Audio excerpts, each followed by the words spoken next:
है उधर आगे नहीं है उधर, ठीक।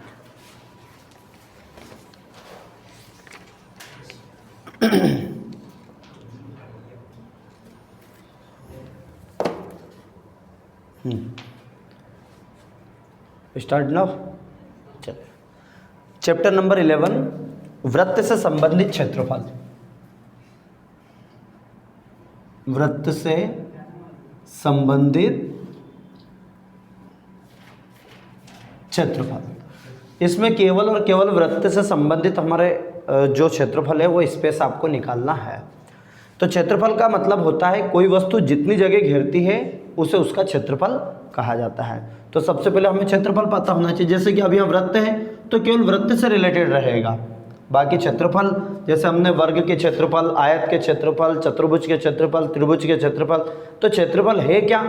जो वस्तु जितनी जगह घेरती है ये इसका क्षेत्रफल है। जैसे आपसे बोले मार्कर का क्षेत्रफल क्या है, तो ये मार्कर जितनी जगह पे रखा हुआ है ये इतना इसका क्षेत्रफल हो जाएगा।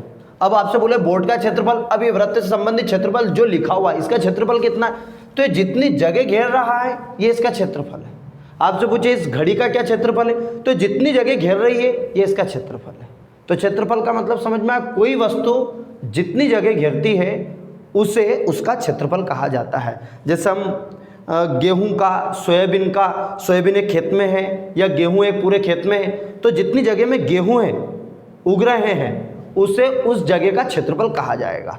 बोलो क्लियर। आपसे फिर पूछेगा परिमाप क्या है, तो परिमाप क्या है? जो आसपास की जो मेर होती है, खेत की मेर, जहाँ पर ज़्यादातर दंगे होते हैं, विवाद, वो मेर क्या है? परिमाप है। क्या है वो मेर? तो परिमाप ज़्यादा नहीं होता, ध्यान रखना, क्षेत्रफल ज़्यादा होता है, इसलिए ध्यान रखें क्षेत्रफल के। नहीं तो पूरा ध्यान कहाँ रहता है? क्षेत्रफल पर नहीं होता है कितनी जगह है, आपका पूरा ध्यान परिमाप पर रहता है कि मेर का इतना एक चांस उधर नहीं चला जाए। ठीक है, तो आपको पूरा ध्यान उस एक चांस से हटाकर पूरा काय पर रहना है, पूरे क्षेत्रफल पर जो आपके पास रखा हुआ है। तो जरूरी क्या है? क्षेत्रफल। तो हम बात करेंगे यहाँ वृत्त से संबंधित क्षेत्रफल। तो ये वृत्त है। अब वृत्त में ये क्या है? केंद्र है। केंद्र मतलब जो सेंट्रल पॉइंट रहती है जहां से समस्त दूरी बराबर हो। जैसे कि ये वृत्त है, ये आसपास का जो भाग है ये वृत्त है, जिसको हम परिधि भी बोलते हैं। वृत्त की परिधि, परिधि का मतलब है एक चक्कर में चली गई दूरी, एक चक्कर में चली गई दूरी पहिए की परिधि कहलाती है। अब जैसे मान लीजिए बोले कि कितनी दूरी, जैसे कि एक रोड है ये और ये पहिया है, इस पर चलकर जाएगा ये, तो पहले कि ये कितना यहाँ से यहाँ तक कितने चक्कर लगाने पड़ेंगे इस पहिए को। तो सर हमने तो कभी जाके नहीं देखा। आपसे पूछे भैया आप काला पीपल से श्योर जा रहे हैं, तो बताओ कितनी बार पहिया घूमेगा? कभी विचार ही नहीं आया, क्योंकि हमने कभी देखा ही नहीं कि उसकी परिधि कितनी है पहिए की, उसका परिमाप कितना है, कितनी जगह घेरेगा, एक बार घूमेगा तो वो। बोलो क्लियर। जैसे छोटे पहिए तो ज़्यादा घूमेगा वो, क्योंकि उसकी परिधि कम है, कम डिस्टेंस से घेरेगा। बड़ा पहिया है तो एक बार में इतनी जगह लेके जाएगा। तो ये पहिए की परिधि का मतलब क्या हुआ? एक चक्कर में चली गई दूरी। मान लीजिए आपने कटआउट लगा दिया निशान, ये एक पूरा चक्कर घूम जाएगा तो ये यहाँ तक आया और फिर वापस निशान ये फिर आ गया, मतलब जो आया ना ये पहिया, ये वापस जहाँ निशान लगाया था यहाँ घूम के फिर आएगा, फिर घूमेगा, ये घूम के वापस कहाँ पहुँच गया। मतलब एक चक्कर में इतनी दूरी तय कर रहा है। अब देख लेंगे भैया 2 मीटर कर रहा है कि 3 मीटर कर रहा है कि 4 मीटर, फिर एक पहिया एक, फिर यहाँ 2, फिर 3, फिर आपसे पूछेंगे चक्करों की संख्या ज्ञात कीजिए, कितने चक्कर लगाने पड़ेंगे ताकि कुल दूरी तय हो। ये जो प्रश्न आते हैं उनको समझिएगा पहले। तो दूरी क्या है? तो पहिए की परिधि, परिधि का मतलब तय की गई दूरी, कितनी दूरी तक जाएगा तो तय करेगा कितनी बार घुमा है ये। ठीक है, अब तो मुझे चक्करों की संख्या कितनी है, तो पहले तो ये पता करना होगा कि एक चक्कर में कितनी दूरी तय कर रहा है वो। एक चक्कर में, एक चक्कर अर्थात पहिए की परिधि, फिर हम परिधि का सूत्र लगाएंगे। पर पहले तो ये है कि इस चैप्टर में किसके बारे में दिया है, जरूरत हमारी कहाँ पड़ती है, क्यों पड़ेगी जरूरत, क्यों परिधि हम पढ़ रहे हैं, क्यों क्षेत्रफल पढ़ रहे हैं, पहले क्लियर। ठीक, तो समझ में आ गया, एक चक्कर में चली गई दूरी को पहिए की परिधि कहा जाता है। बोलो क्लियर है क्या? यस और नो? अब यहाँ तक पहुँच चुका है, कितनी दूरी तय करेगा ये पूरी परिधि डिस्टेंस हो जाएगी, दूरी हो जाएगी। क्या हो जाएगी? ये दूरी। और केंद्र क्या है? तो केंद्र का मतलब जहां से समस्त दूरियां समान हो, ये पार्ट सब बराबर हो। जैसे हमें एक साइकिल का पहिया ले लीजिएगा, जिसका जो एक्सल है, एक्सल केंद्र है, पहिए का जो एक्सल है वो केंद्र है। ताड़ियां जो है वो त्रिज्या है। जैसे ताड़ियां आपने देखी, कोई सी भी ताड़ियां छोटी बड़ी होती है क्या? नखी होती है। बोलो क्लियर? ये सेंटर से मतलब बराबर एक्सल से इनकी दूरियां कैसी होती है? बराबर। अर्थात वृत्त की त्रिज्याएं बराबर होती है। चैप्टर नंबर 10 में थ्योरम भी है, पर पहले अपन ये अच्छे से कर लेते तो उसमें कोई परेशानी नहीं आती है, ठीक? या पहले वहां पढ़ लो तो यहाँ कोई दिक्कत नहीं आती है। ओके, तो केंद्र से वृत्त की त्रिज्या बराबर होती है, दूरियां समान होती है। एक वृत्त की सभी त्रिज्याएं समान होती है। सत्य असत्य काल में भी आ सकता है। तो एक वृत्त की सभी त्रिज्याएं कैसी होती है भैया? समान। बोलो क्लियर? तो त्रिज्या हो चुका। फिर व्यास किसे कहते हैं? अब व्यास भी समझ लीजिएगा। जैसे ये है और ये केंद्र हो गया, तो व्यास का मतलब होता है कि वृत्त पर स्थित दो बिंदुओं को मिलाने वाली रेखा, वृत्त पर स्थित दो बिंदुओं को मिलाने वाली रेखा जो केंद्र से होकर जाए, जो जैसे यहां से गया तो केंद्र से होकर जानी चाहिए, वो व्यास कहलाती है। बोलो क्लियर? कहां से होना चाहिए? सेंटर पासेस थ्रू, किससे? केंद्र से होकर जानी चाहिए। बोलो क्लियर? वो क्या कहलाएगी? हमारा वृत्त का व्यास। तो व्यास जो होता है वो त्रिज्या का डबल होता है, 2 गुणित त्रिज्या। मतलब त्रिज्या देखो, ये यहां से यहां तक त्रिज्या थी, एक त्रिज्या और 2 त्रिज्या, तो त्रिज्या का डबल हुआ कि नहीं हुआ? रटने की जरूरत नहीं है। तो ये जो व्यास होता है त्रिज्या का डबल होता है। और जो त्रिज्या होती है भैया, जो व्यास की आधी होती है। यदि मैं इसकी बात करूं कि ये कितना सा भाग है, तो ये इतना सा भाग त्रिज्या है। और त्रिज्या क्या होती है? त्रिज्या जो होती है वो व्यास की आधी होती है। बोलो क्लियर है क्या? यस और नो? जो त्रिज्या है वो व्यास की आधी होती है। व्यास मान लीजिए 4 है तो त्रिज्या 2 की हो गई, अर्थात आधी हो गई। यदि हम बोल दो त्रिज्या 2 है तो व्यास कितना हुआ? डबल हो गया, 2 दूनी 4। तो त्रिज्या जो होती है वो व्यास की आधी होती है, व्यास त्रिज्या का डबल होता है। अब परिधि मतलब ये वाली जो परिधि का मतलब है एक चक्कर में चली गई दूरी। ये तो वृत्त का भाग है, वृत्ताकार पार्ट क्षेत्र है इसका, पर ये पूरा भाग है, ये वृत्त की परिधि है। तो वृत्त की परिधि किसे कहेंगे? एक चक्कर में चली गई दूरी को वृत्त की परिधि कहा जाता है। इसे इंग्लिश में सरकमफेरेंस कहा जाता है, इसलिए इसको सी से डिनोट किया जाता है, अर्थात सी से प्रदर्शित किया जाता है। ठीक है, जो व्यास है वो डायमीटर, इसको डी से प्रदर्शित करते हैं। डायमीटर अर्थात व्यास, त्रिज्या अर्थात रेडियस, इसको आर से प्रदर्शित करते हैं। ओके, क्लियर है? यस और नो? तो यहाँ पर पहले तो हमें जैसे वृत्त से संबंधित क्षेत्रफल, तो पहले वृत्त के बारे में जानकारी होनी चाहिए। जो चैप्टर जैसे मूवी होती है और मूवी का नाम होता है, उस मूवी के नाम से समझ आ जाता है कि इस मूवी में बात किसकी होगी। बोलो क्लियर है क्या? तो इसलिए पूरी बात इसमें किससे होगी? वृत्त से। चाहे सवाल कितने भी हो, पर पूरी बात किस पर होगी? वृत्त से संबंधित क्षेत्रफल पर ही बात होगी और वृत्त से संबंधित बात होगी। बोलो क्लियर हो चुका? चलेगा। अब यहाँ पर इसमें फार्मूले आपको कौन कौन सी जरूरत लगेगी, हम उसकी बात करते हैं। तो पहले नंबर का फार्मूला है वृत्त का क्षेत्रफल। अब भाई वृत्त का क्षेत्रफल है, तो वृत्त का क्षेत्रफल किससे कहेंगे? ये जितनी जगह घेरेगा, ये जैसे घास वास वगैरह आपने बो दिया, बिल्कुल गेहूं वगैरह, तो कितनी जगह है इसकी, जो ये क्षेत्रफल कहलाता है। बोलो क्लियर है क्या? कुल क्षेत्रफल। तो क्षेत्रफल का जो सूत्र होता है पाई आर स्क्वायर। अब भैया पाई कहाँ से आ गया? तो जो पाई होता है, हर गोलाकार वस्तुएं हैं, वृत्ताकार वस्तुएं हैं, वहां पर एक चीज आती है पाई। बोलो क्लियर? जहां भी चाहे वृत्त हुआ, सिलेंडर अर्थात बेलन हुआ, बेलन में भी गोलाकार होता है, चाहे गोल हुआ, गोला हुआ, स्फेयर हुआ, जिसको हम स्फेयर बोलते हैं गोला, हेमिस्फेयर अर्धगोला हो गया, ठीक है। जिसके बाद कोण हो गया, कोण का जो निचला पार्ट है वृत्ताकार, जहां पर भी वृत्ताकार चीज आती है वहां पर पाई आ जाता है सूत्र में। बोलो क्लियर? तो पाई क्या हुआ? पाई की खोज आर्यभट्ट ने की थी, हमने बहुत पहले पढ़ा था, आज भी पढ़ लीजिएगा। तो पाई की खोज किसने की है? आर्यभट्ट ने की है। तो पाई बराबर जो होता है वो होता है परिधि बटे व्यास। भाई पाई का क्या सूत्र है? परिधि बटे व्यास। बोलो क्लियर? यदि आपसे पूछे कि पाई बराबर क्या ये होता है क्या? कि परिधि बटे व्यास। मतलब क्या हो रहा था, कितनी भी बड़ी, चाहे ये इतनी बड़ी बेंगल का आकार, ये इतना बड़ा ले लें आप, बोलो, या छोटा सा ले लें आप, या इससे भी छोटा ले लें आप। बोलो क्लियर? यदि हम बात करें इस व्यास की, कि यहाँ से टोटल कितनी, यदि यहाँ से काट दे, कट आउट कर दे, ऐसा ध्यान समझना आप, यहाँ से अपन इसको काट दे और ऐसा ऐसा दूर ऐसी डिस्टेंस इसको कर ले, मतलब यहाँ से मान लीजिए एक तार है और तार को काट के और इसको आप एक सीधा कर लीजिएगा और इसको नाप लो आप। तो पाई की वैल्यू बता रहा हूँ, पाई की वैल्यू कैसे निकालते हैं। इसको एकदम सीधा कर दो, कर दिया आपने पूरा, और आपने नाप लिया कि इसकी लंबाई कितनी है। और फिर इसके डायमीटर को देखो कि इसका डायमीटर कितना है जो सेंटर से होकर जा रहा है, इसका सेंटर कहाँ, यहाँ पर, और इसका व्यास कितना है। यदि इस पूरी परिधि में, ठीक, इसके व्यास से भाग लगा दे, इसकी परिधि में इसके व्यास से भाग लगा दे, तो हर बार एक मान आएगा, एक मान आएगा जो आपको डिस्प्ले पर दिख रहा है। बोलो क्लियर, क्या मान है, 3.14287 50 अंक तक एक अपरिमेय संख्या आती है। अपरिमेय संख्या जो रिपीट ही नहीं होती है, ये हमने चैप्टर नंबर 1 में भी किया था। अपरिमेय संख्या की अपरिमेय संख्या क्यों है, क्योंकि कोई सी भी, अब हम जो मान लिखते हैं ना पाई का 3.14, एक अप्रोक्सीमेट तक हम इतना सा लिखते हैं केवल ये, पर इसका मान तो बहुत ज्यादा होता है। तो ये हर बार जब भी, चाहे कितनी भी बड़ी परिधि हो, उसके व्यास से भाग लगाएंगे तो एक ऐसा मान आएगा जो एक अपरिमेय संख्या रहेगा, चाहे, और मान एक ही आएगा, यही 3.142, चाहे कितना ही बड़ा वृत्त हो, चाहे छोटा वृत्त हो, चाहे बड़ा वृत्त हो, उसका यही मान आएगा।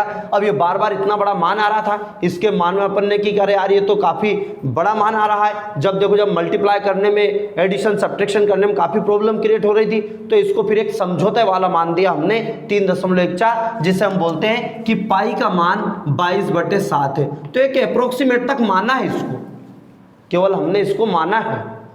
बोलो क्लियर है क्या, 22/7 की, चलो ठीक है 22/7 रख लेते ताकि एक अप्रोक्सीमेट वैल्यू वहां तक पहुंच जाएगी, नहीं तो इसका मान तो एक अपरिमेय संख्या है।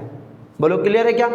तो पाई परिधि बट्टे व्यास। अब भाई जब भी परिधि का मान निकालना होता तो व्यास इसके गुणे में चला जाता है, ठीक है। तो ये जो मान हो जाता पाई इंटू व्यास, और व्यास को डी से प्रदर्शित करते हैं, अभी बताया था। तो पाई इंटू डी बराबर हो जाएगा परिधि। अब d का मान मैंने बताया था 2 गुणित त्रिज्या, तो त्रिज्या को r लिखते हैं, तो हम d का मान रख देंगे pi into 2r is equal to, मेरे भैया परिधि हो चुका। अब इसको जमा के लिख देंगे, जम नहीं रहा तो इसको लिख देंगे 2 आगे लिख दिया, फिर लिख दिया पाई, फिर लिख दिया r, 2πr, और ये सूत्र बन गया आपका परिधि का। जब त्रिज्या दी हो आप सीधे लगाते हैं वृत्त की परिधि क्या है, तो उसका सूत्र है 2πr। बोलो क्लियर है क्या, यस सर नो, ठीक है। और परिधि पाई इंटू डी भी, नहीं तो आपके सत्य में और आपसे पूछे परिधि का सूत्र पाई इंटू डी होता है क्या, पाई गुणित व्यास, और आप लिख दो नहीं होता है। आपका ये भी लिख सकते हैं परिधि बटे व्यास, तीनों ही इसी के फार्मूले है। आई होप आपको समझ में आया होगा, ठीक है। तो वृत्त का क्षेत्रफल जो होता है वो πr² होता है। एक और सूत्र जरूरत लगेगा परिधि, तो मेरे भैया परिधि का सूत्र होता है 2πr, परिधि का सूत्र 2πr या पाई इंटू डी, दोनों, पाई इंटू डी मतलब व्यास, ठीक। एक परिधि हो चुका है। एक आता है, मान लीजिए कि कोई व्यक्ति है जो मान लीजिए इतना सा पार्ट है, और फिर वो क्या करेगा, हम पहले पूरा बेसिक समझ रहे हैं इसका। बोलो क्लियर, ये मतलब इतना सा पार्ट है, वो कह रहा है बस इतना सा, यहाँ से यहाँ तक इतना भाग चाहिए, सेक्टर बोलते हैं जिसको, ये त्रिज्या खंड। तो ये वाला जो भाग है ये त्रिज्या खंड कहलाता है। त्रिज्या खंड मतलब त्रिज्याओं के द्वारा घेरा गया क्षेत्रफल। पूछा जाता है वस्तुनिष्ठ में त्रिज्या खंड क्या है, तो त्रिज्या द्वारा घेरा गया क्षेत्रफल। 2 त्रिज्या हैं, इन त्रिज्या से कितनी जगह घेरे जा रही है, ये क्षेत्रफल कहलाता त्रिज्या खंड। खंड क्यों है, क्योंकि वृत्त का एक पार्ट है, अपन का खंड खंड करते हैं मतलब उसी में से, उसी का पार्ट है। बोलो क्लियर है ना। तो त्रिज्या खंड, त्रिज्या द्वारा घेरा गया क्षेत्रफल त्रिज्या खंड कहलाता है। तो त्रिज्या खंड का सूत्र क्या है, यहाँ पर सूत्र है नंबर 3, त्रिज्या खंड का क्षेत्रफल πr², क्योंकि इसका क्षेत्रफल का सूत्र क्या होता है πr² पूरे का। फिर πr² में से कितना पार्ट है, 60 डिग्री है, 30 डिग्री है, 90 डिग्री है, कितना भाग है, तो πr² θ/360। ये थीटा इसको डिसाइड करेगा कि इनके बीच का एंगल कितना है, 360, क्योंकि पूरा मान 360 होता है। पूरा वृत्त का यदि एक यहाँ से आता है पूरा घूम जाए, पूरे घड़ी का एक कांटा 12 से 12 तक आ जाए, मतलब वो 360 डिग्री घूम गया है, ठीक है। तो मतलब 360 में से कितना है, इसलिए इसका सूत्र हो πr² θ/360। अगला है चाप की लंबाई। चाप की लंबाई का मतलब क्या है? देखिएगा, चाप की लंबाई का मतलब है यहां से जो चाप लगाया है, बोलो क्लियर, यहां से यहां तक की लंबाई कितनी है। जैसे आपने लगाया ये कि भैया यहां से, तो ये वाला पार्ट, ये 2 चाप है त्रिज्या के बीच के, तो ये यहां से यहां तक की दूरी कितनी है। अब एक तो कुल दूरी होती है ये वाली पूरी, बोलो क्लियर। आपको फिर रटने पड़ेगा, इसलिए जितना हो सके आप उसको समझ लो। ये पूरी अपन ने क्या कहा था, एक चक्कर में चली गई दूरी क्या कहलाती है, परिधि। पर आपको पूरी परिधि नहीं चाहिए, वो व्यक्ति गोलाई चला तो सही, लेकिन वो मात्र इतना सा चला, तो ये क्या कहलाएगा, इतना सा भाग परिधि कहलाता है, जिसका नाम है चाप की लंबाई। चाप की लंबाई मतलब परिधि का पार्ट, बोलो क्लियर। तो चाप की लंबाई अर्थात 2 पाई आर, लेकिन चला कितना है, कितना थीटा है ये एंगल, ये चाप इनके बीच में एंगल कितना है, तो 2 पाई आर इंटू थीटा अपान 360, बोलो क्लियर है। कभी कभी या करके हम क्या करते हैं, 2 से काट देते हैं, तो कभी कभी सूत्र में आपको पाई आर इंटू थीटा अपान 180 मिलता है। तो तब ढूंढते फिरो 2 पाई आर इंटू थीटा बटा 360, और वो मिले ही नहीं, क्योंकि वो 2 से काट दिया इसको, तो 180 आ गया। तो पाई आर इंटू थीटा अपान 180, ये किसका सूत्र हो गया, चाप की लंबाई का। क्या बात क्लियर है? अगली बात है, अगला बेसिक आगे चलते हैं हम, है ना। देखिए अगला जो है नेक्स्ट, कि आपका वृत्त का क्षेत्रफल, परिधि, त्रिज्याखंड, चाप की लंबाई। एक और होता है मेजर और माइनर सेक्टर, अर्थात हम यूं बोलते हैं लघु खंड त्रिज्याखंड और दीर्घ त्रिज्याखंड। ये कैसे हुआ देखिएगा ध्यान से। जैसे मान लीजिए ये वृत्त है और इस भाग में से ये वाला पार्ट निकालना है, तो इसको बोलेंगे जो कम पार्ट है इसको लघु, बोलो क्लियर, मतलब छोटा पार्ट, तो इसको बोलेंगे लघु त्रिज्याखंड, लघु त्रिज्याखंड। तो इसका सूत्र तो यही है, pi r square into theta upon 360, बोलो क्लियर। ये कौन सा, लघु त्रिज्याखंड। अब कभी कभी बोलते कि इधर का नीचे यार, इधर का चाहिए, ये वाला इधर का पार्ट, और ये बिल्कुल नहीं चाहिए, तो इसको बोलेंगे दीर्घ त्रिज्याखंड। अब दीर्घ त्रिज्याखंड का सूत्र क्या है, सबसे पहले तो ध्यान समझो, तो दीर्घ त्रिज्याखंड में से ये वाला माइनस कर देंगे हम, तो कितना जाएगा यहाँ पर कि 360 में से जितना लघु वृत्तखंड है, जो लघु त्रिज्याखंड है, उसको माइनस कर देंगे। मान लीजिए 90 डिग्री है, तो दीर्घ का वैल्यू कितनी हो चुकी, 270 डिग्री। आपसे बोलते 60 डिग्री लघु त्रिज्याखंड है, तो बाकी का बच गया, तो इसकी वैल्यू ना दे तो आप क्या करेंगे, 360 में से ये वाला माइनस करेंगे, तो 360 माइनस थीटा अपान 360, बोलो क्लियर है क्या। तो दीर्घ त्रिज्याखंड का कभी कभी सूत्र मिल जाए। ये थीटा कौन सा है, ये वाला थीटा है लघु त्रिज्याखंड वाला। ओके डन, त्रिज्याखंड हो चुका। आगे बात करते, एक और 2 चीजें और बची है इसके बाद, क्योंकि एक ही प्रश्न वाली बहुत अच्छे से समझना है इसको, बोलो क्लियर, और उसी से पूरा प्रश्न आना है, तो इंपॉर्टेंट का तो सवाल ही नहीं उठता है, कोई सा भी दे सकते हैं, ठीक है, 10-12 सवाल ही है, उसमें से कोई सा भी दे दे आपको। ओके आगे देखते हैं, दूसरा दिया है आपका वृत्तखंड। अब वृत्तखंड क्या है, ये त्रिज्याखंड है, एक वृत्तखंड है, तो वृत्तखंड क्या है ये समझो आप। तो त्रिज्याखंड किसे कहेंगे, त्रिज्याओं के द्वारा घेरा गया क्षेत्रफल वृत्तखंड कहलाता है, सॉरी त्रिज्याखंड। और वृत्तखंड क्या है, वृत्तखंड है ये वाला कि वृत्त पर स्थित 2 बिंदुओं को मिलाने वाली रेखा, वृत्त पर स्थित 2 बिंदुओं को मिलाने वाली रेखा को कहा जाता है जीवा, कोर्ड, इंग्लिश में इसको कहते हैं कोर्ड, ठीक है ना। तो जीवा, अब थोड़ा सा ध्यान रखें, ये भी जीवा है, इसके बाद ये भी जीवा है जो व्यास, पर इस व्यास को क्या कहेंगे, वृत्त की सबसे बड़ी जीवा, वृत्त की सबसे बड़ी जीवा, the longest chord of the circle, सबसे बड़ी जीवा, सबसे बड़ी जीवा, वृत्त की सबसे बड़ी जीवा, वृत्त का व्यास। तो आपसे पूछे क्या व्यास एक जीवा है, तो बिल्कुल जी हाँ जीवा है, क्योंकि हम जीवा किससे कह रहे हैं कि वृत्त पर स्थित 2 बिंदुओं को मिलाने वाली रेखा जीवा कहलाती है। अब ये जीवा तो वृत्त का व्यास भी है, देखो ये व्यास भी 2 बिंदुओं को मिला रही है, पर जीवा के व्यास के साथ एक प्रॉब्लम है। व्यास में क्या लाइन लिख रहे हैं आप कि वृत्त पर स्थित 2 बिंदुओं को मिलाने वाली रेखा, लेकिन वो केंद्र से होकर जानी चाहिए, किससे होकर जानी चाहिए, केंद्र से। तो ये एक लाइन जुड़ गई है, और जीवा में क्या है, वृत्त पर स्थित दो बिंदुओं को मिलाने वाली रेखा। वृत्त पर स्थित दो बिंदुओं को मिलाने वाली रेखा को जीवा कहा जाता है। अब फिर बात आती है सर वृत्तखंड की। वृत्तखंड क्या है? जितना ज़्यादा आप गहराई से पढ़ोगे आपके वस्तुनिष्ठ के गलत होने के चांस नहीं होंगे, ठीक है, क्योंकि वस्तुनिष्ठ जो ऑब्जेक्टिव होता है वो वही सही कर पाता है जो चैप्टरों के बेसिक को गहराई से पढ़ता है। हाँ, क्वेश्चन इंपॉर्टेंट आ जाएगा, जैसा लग जाएगा वैसा का वैसा जाएगा, पर वस्तुनिष्ठ रिपीट कम होते हैं। बोलो कि कहीं से बन सकते हैं वो, इसीलिए आप उसको जितना अच्छे से पढ़ेंगे आप उतना बेस्ट कर पाएंगे, ठीक है। चलेगा, आगे बढ़ते हम। तो वृत्त पर स्थित वृत्तखंड किसे कहेंगे? तो भैया जैसे जीवा खींच दी हमने और इस जीवा के इधर वाला भाग जीवा द्वारा घेरा गया भाग वृत्तखंड कहलाता है। और त्रिज्याखंड क्या था? त्रिज्याओं के द्वारा, ये त्रिज्या है, त्रिज्याओं के द्वारा घेरा गया भाग त्रिज्याखंड कहलाता है। वृत्तखंड क्या है? जीवा के द्वारा घेरा गया भाग वृत्तखंड कहलाता है। दीर्घ त्रिज्याखंड क्या कहलाता है? ये ऊपर पार्ट, ये दीर्घ त्रिज्याखंड है। ये बड़ा वाला पार्ट दीर्घ है, छोटा वाला लघु। ऐसे इसमें भी दीर्घ वृत्तखंड और लघु वृत्तखंड, इसमें भी है लघु वृत्तखंड। लघु वृत्तखंड मतलब ये छोटा वाला पार्ट। अब ये ऊपर वाला जो पार्ट है ये भैया दीर्घ है। क्या है ये? दीर्घ वृत्तखंड। और ये कौन सा है? लघु वृत्तखंड। इसका सूत्र क्या है सर?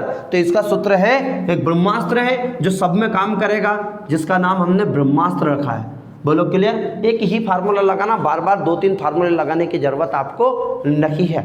बोलो क्लियर? नहीं तो हमें एक अलग अलग लगे कि इसमें साइन थीटा है कि कोस थीटा, कुछ लगाने की जरूरत नहीं। एक ही फार्मूला है वृत्तखंड का, pi r square into theta upon 360 minus 1/2 r square sine theta, ठीक है। ये हमेशा ये 4-5 सूत्र हैं और ये 4-5 को आप बहुत बढ़िया तरीके से और बेटर तरीके से कंप्लीट है, इनको नोट कर लीजिएगा। और अब हम बढ़ते हैं क्वेश्चन की ओर।